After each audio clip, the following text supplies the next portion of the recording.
Hello scrappers, welcome to the Shark Scrapper channel, where we boldly scrap what, no wait a minute, that's the wrong channel. We can't do that. We might even get in trouble for doing that.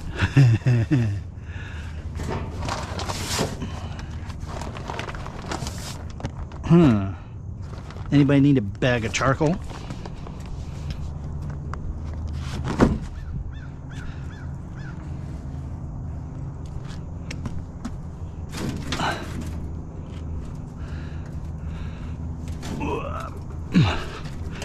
Seriously, this is the Shark Scrapper channel, and we are on a mission to get stuff out of the trash and into a resale, reuse, or recycle stream. Whew, baby. Now, I've had a couple of interesting comments recently.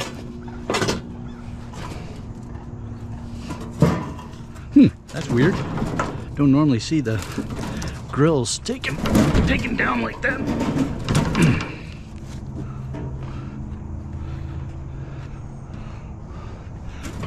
All right, wait a minute. This is going to be a grunter. This is going to be a grunt tour.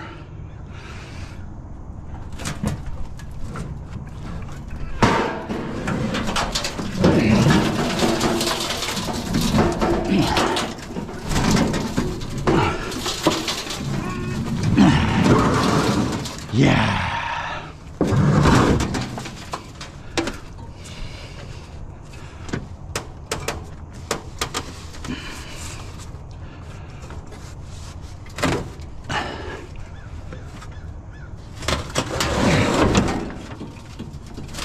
Come on, baby.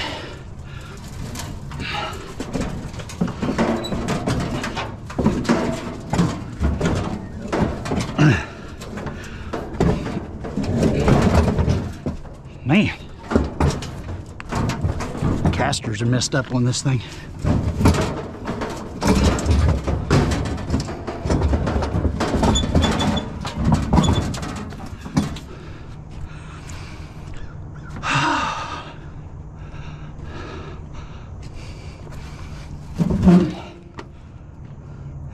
So I think that's where they were running the natural gas line through.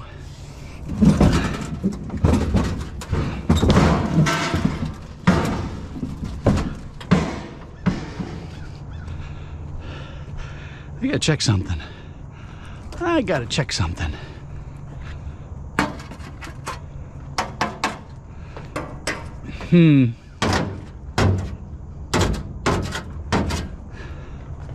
That's stainless. Oh dear, now we have a quandary. Because now the question is, do I take it back to the shark cage and try to break it down and maximize the stainless value, or do I just take it in because there's a scrapyard that is relatively close to this neighborhood and they pay me really well anyway. Oh my. Alright, got a nice little taut line hitch there. You're not going anywhere, and we can ponder what we're going to do. So, where was I? Oh yes, the charcoal I'm going to take with me. There's nothing else here for bulk pickup, and I'm concerned that if I don't take it with me, the bulk guys won't pick it up, and then homeowner can get upset because they had intended to get rid of it.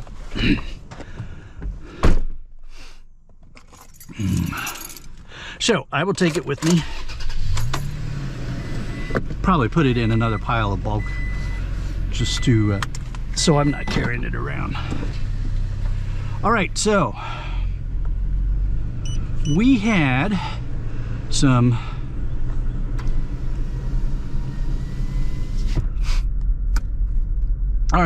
folks in a couple of my previous videos had commented on how can I keep doing this with the price of gas being so high and the price of shred being so low. It's a very legitimate question, but it's not a simple answer. So let's see. Pogo stick.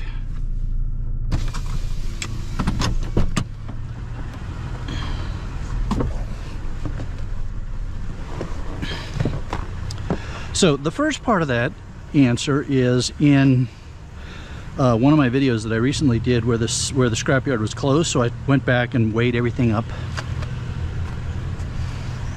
and determined that I made money anyway that day.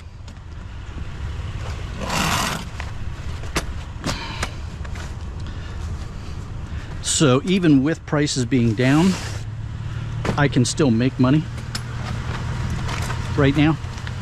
So that part is okay, but it is definitely cutting into the margins.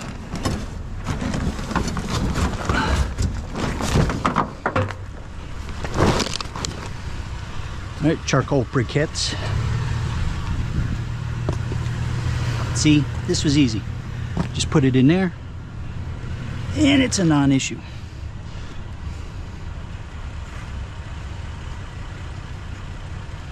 Your aluminum. So we're going to put you back here, and we're going to open the window. That'll make it easy to put stuff in there. Your wood. Okay.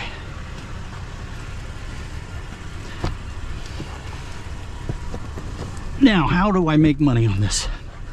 Well, this neighborhood, and this is sort of a strategy thing for street scrappers, especially new street scrappers. This neighborhood is relatively dense. You can see the houses, they're not exactly right on top of each other, but they're pretty close. They're not what we would call zero lot line neighborhood, but they're still pretty close houses. So it's densely packed. And it's the kind of neighborhood that puts out things like grills and appliances and broken down trampolines and the stuff that we can get. And then there's a scrapyard that's not too far from here. So it's a very efficient neighborhood for me to scrap.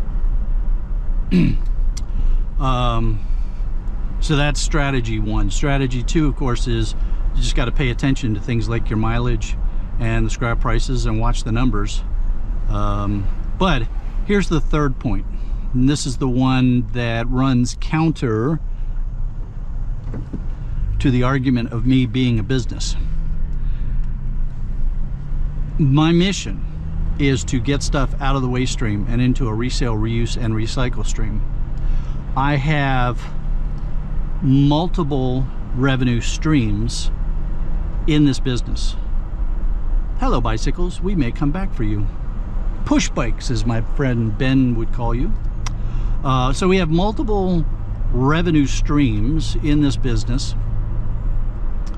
that allow me, ooh, fans, we're going to come back for you too, that allow me the flexibility to be able to accept even just break-even days, if I had to, a little bit of lost days on street scrapping, because it's material that I am redirecting. It's consistent with my core. Now, of course, I have to be somewhat careful with that. I can't just be throwing money away. So, boy, that sun is bright this morning. So there's a trade-off. When prices are down like they are right now and gas prices are up like they are right now, I have to pay attention to it and I have to be careful. But we still go out and do it because it's our core. And as long as the other revenue streams are picking up the slack, then we're okay. So it's one of the challenges that a lot of businesses face, regardless of their size, is you need to make money, but you also need to stay true to the core of why your business exists.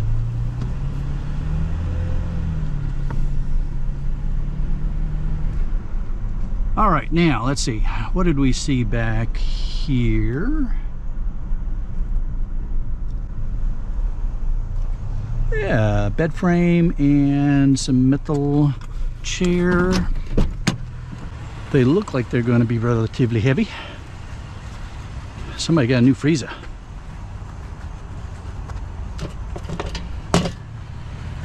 Yeah, those are good and heavy.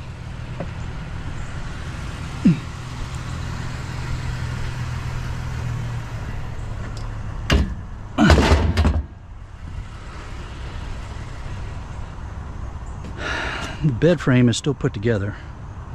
That's going to be a problem. That's going to be a problem.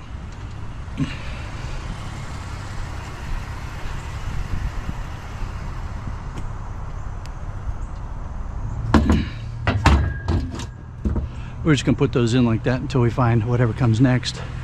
Yeah, we're not going to take the bed frame because I'd have to take it apart, and we're right at the beginning of the street scrap. So I know where it's located. The plan will be, if we do run a little bit light, I can always come back and try to, by then I'll have the bed relatively loaded up, and it should be able to go on top of stuff. All right, so we'll see what's going to happen there. All right, so so those are the factors that play into my decision making when it comes to street scrapping in these lean times. Your calculus is going to be very different.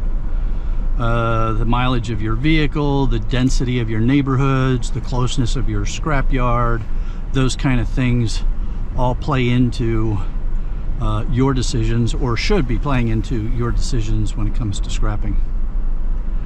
All right, now then, I'm going to do a quick, normally I would turn right at this intersection, but we're going to make a quick left and go get those fans. Now this street is kind of busy, so what I'm going to do is just pop over here, throw these fans in the back, and then we're going to skedaddle and we'll break them down somewhere else. You don't belong in the grass. You belong over here, in there.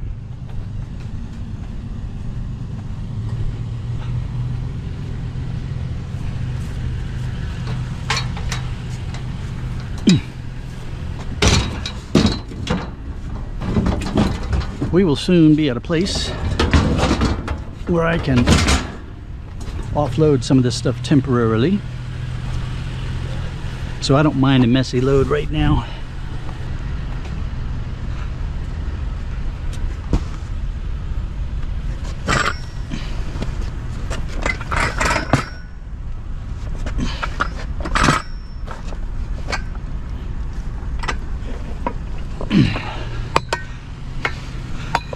Bench will want to bite me.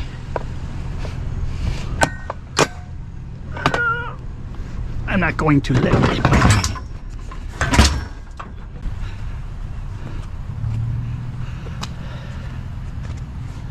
me. A couple of fans and a for sale sign.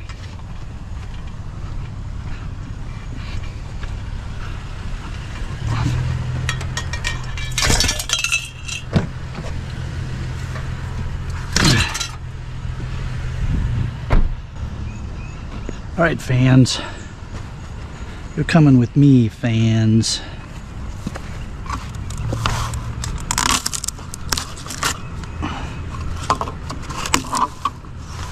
So I know you're thinking, what are you, Shark, what are you walking so far?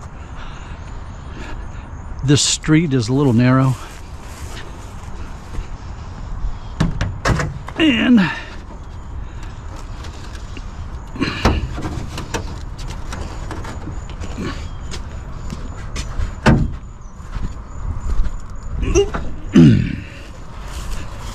I didn't want to block up traffic.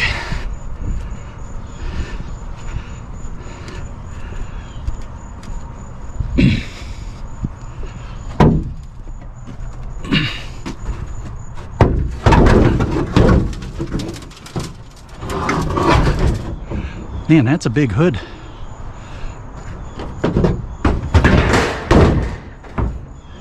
Fans don't go in the recycle bin.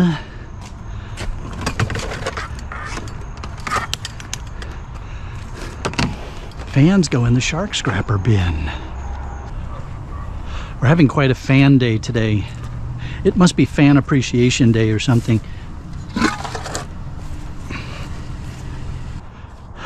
Okay, folks.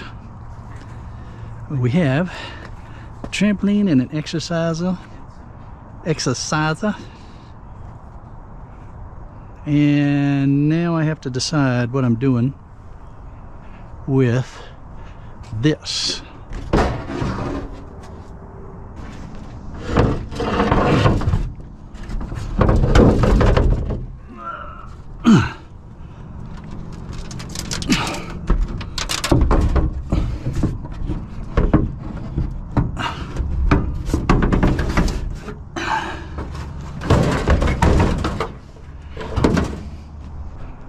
See if we can get you to sit down just a little bit more. If that piece comes down there.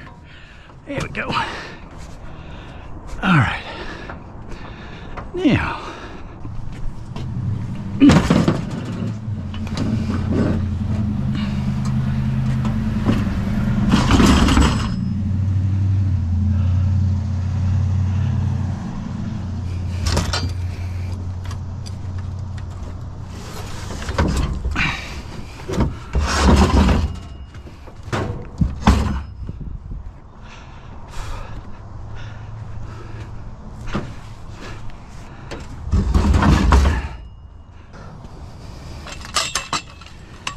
That is a mess.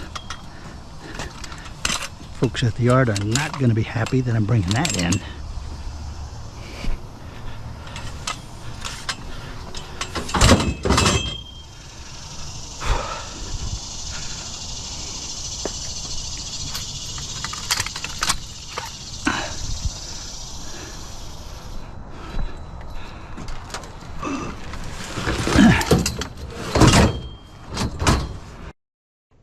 Now, before we get to the math on how we did for this run, this is Joey. He's new, so everybody say hey to Joey.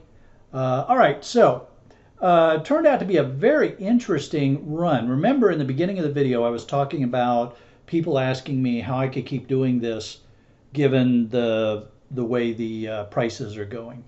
So I thought it would be very interesting if we just went through some quick numbers. I put in 51 miles, that's 16 miles in that neighborhood, and then the rest of it is the round trip to and from the scrapyard. We made $25, not including what I'm going to get for the stainless steel beast and the aluminum hood. The 51 miles, that's about 2.5 gallons of gas. And at $4.29 a gallon, that's $10.94. Let's just call it $11. So just in some of our toss-off, we more than made our gas money. And now we're going to go around and get even more money for the stainless steel beast and then the aluminum hood. So, and that's not including all the fans. So we've done okay here today. Those three icons have very important jobs. One is to take you to more street scrapping videos. The other is to take you to whichever videos you happen to like best, as determined by the YouTube algorithm. And the round one in the middle, that's to help you subscribe if you haven't already, so you don't miss a single Shark Scrapper episode. Take care, everybody. Have a great day.